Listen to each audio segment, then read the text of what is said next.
अस्सलाम वालेकुम व्यूअर्स, आप देख रहे हैं मेरा यूट्यूब चैनल मेरा इस्लाम बाय बिन्ते हवा। व्यूअर्स, आज का मेरा वीडियो का टॉपिक है आयतल कुर्सी की फजीलत। व्यूअर्स, हम में से बहुत से लोग आयतल कुर्सी पढ़ते तो हैं लेकिन बगैर जाने और बगैर समझे। देखने में तो ये एक आयत है लेकिन इसकी फजीलत में बहुत सी अहादीस वारिद हुई हैं। तिरमिज़ी शरीफ की एक रिवायत है कि हज़रत अबू हुरैरा रज़ियल्लाहु ताला अन्हु फरमाते हैं, नबी करीम सल्लल्लाहु अलैहि वसल्लम ने इरशाद फरमाया कि हर एक चीज़ की कोहान और बुलंदी है, और कुरान की बुलंदी सूरत बकरा है, और आयतल कुर्सी तमाम आयत की सरदार है। और इसी तरह हज़रत उबई बिन काब रज़ियल्लाहु ताला अन्हु से रिवायत है कि नबी करीम सल्लल्लाहु अलैहि वसल्लम ने इरशाद फरमाया, ए अबुल मुंज़िर, अल्लाह की किताब में सबसे अफजल आयत कौन सी है? तो मैंने अर्ज़ किया कि अल्लाह और उसके रसूल खूब जानते हैं।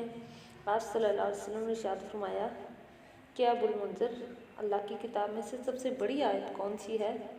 तो मैंने कहा कि अल्लाहु ला इलाहा इल्ला हुवल हय्युल क़य्यूम। तो आप सल्लम ने मेरे सीने पर हाथ मारा और फरमाया कि अबुल मुंज़िर, तुम्हें तुम्हारा इल्म मुबारक हो, वाकई ही ये आयत सबसे बड़ी आयत है। और इसके बारे में आता है कि जो शख्स हर फ़र्ज़ नमाज के बाद आयतल कुर्सी पढ़ ले तो उसे जन्नत में जाने से कोई नहीं रोक सकता सवाए मौत के। और इसी तरह इब्न मर्दविया ने भी एक रिवायत की है कि अल्लाह रब्बुल इज़्ज़त ने हज़रत मूसा बिन इमरान की तरफ वही की कि हर फ़र्ज़ नमाज के बाद आयतल कुर्सी पढ़ लिया करो। जो शख्स ये करेगा मैं उसे शुक्रगुजार दिल और जिक्र करने वाली ज़बान दूँगा। और इस पर हमेशगी सिर्फ नबियों से होती आई है, फिर सिद्दीक़ों से, या फिर उस बंदे से जिसका दिल मैंने ईमान के लिए आजमा लिया हो, या उसे अपनी राह में शहीद करना चाहता हूँ। और नबी करीम सल्लल्लाहु अलैहि वसल्लम ने इरशाद फरमाया कि जिस घर में आयतल कुर्सी पढ़ी जाए उसमें से शैतान निकल जाता है। और इसके अलावा बुखारी शरीफ में भी एक रिवायत है, हज़रत अबू हुरैरा रज़ियल्लाहु ताला अन्हु फरमाते हैं कि आप सल्लल्लाहु अलैहि वसल्लम ने मुझे सदका फ़ितर की हिफाजत पर मुकर्रर किया। उन दिनों फितराना जमा हो रहा था तो आप सल्लम ने इसकी हिफाजत के लिए चौकीदारी का काम मुझे सौंप दिया।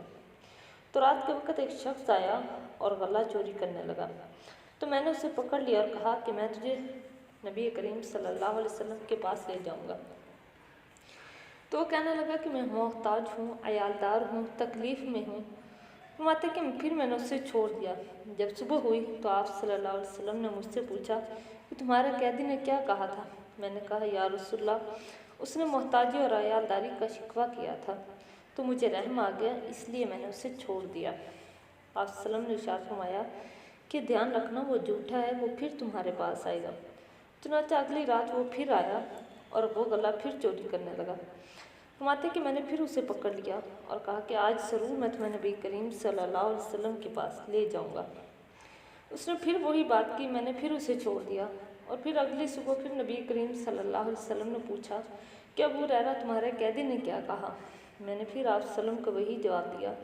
तो आप सल्लम ने कहा कि ध्यान रखना, वो झूठा है। चुनांचे तीसरी रात में इंतज़ार में रहा तो वो आया और वो फिर गला समेटने लगा। तो मैंने कहा कि आज मैं ज़रूर तुम्हें नबी करीम सल्लम के पास लेकर ही जाऊंगा। उसने कहा कि मुझे छोड़ दो, मैं तुम्हें चंद कलिमात सिखाता हूँ जो तुम्हें बहुत फ़ायदा देंगे। मैंने कहा वो क्या है? कहने लगा कि जब तू सोने लगे तो आयतल कुर्सी पढ़ लिया कर, और अल्लाह ताला की तरफ से एक फ़रिश्ता तेरा निगहबान रहेगा और सुबह तक शैतान तेरे पास नहीं आ पाएगा। तो फरमाते हैं कि जब सुबह हुई मैं नबी करीम सल्लल्लाहु अलैहि वसल्लम के पास गया तो आप सल्लम ने पूछा कि तेरे कैदी का क्या बना? मैंने सारा माजरा बयान किया। आप सल्लम ने इरशाद फरमाया कि वैसे तो वो झूठा है लेकिन ये बात उसने सच्ची कही है। फरमाया कि वो और कोई नहीं बल्कि शैतान था जो इंसान की शक्ल में आया था। बस उम्मीद करती हूँ आज की वीडियो आपको अच्छी लगेगी, और अगर आपको कोई भी मसला पूछना हो तो आप कमेंट में पूछ सकते हैं, आपको उसका जवाब ज़रूर दिया जाएगा। मिलते हैं एक नई वीडियो के साथ, कल तक के लिए अल्लाह हाफ़िज़।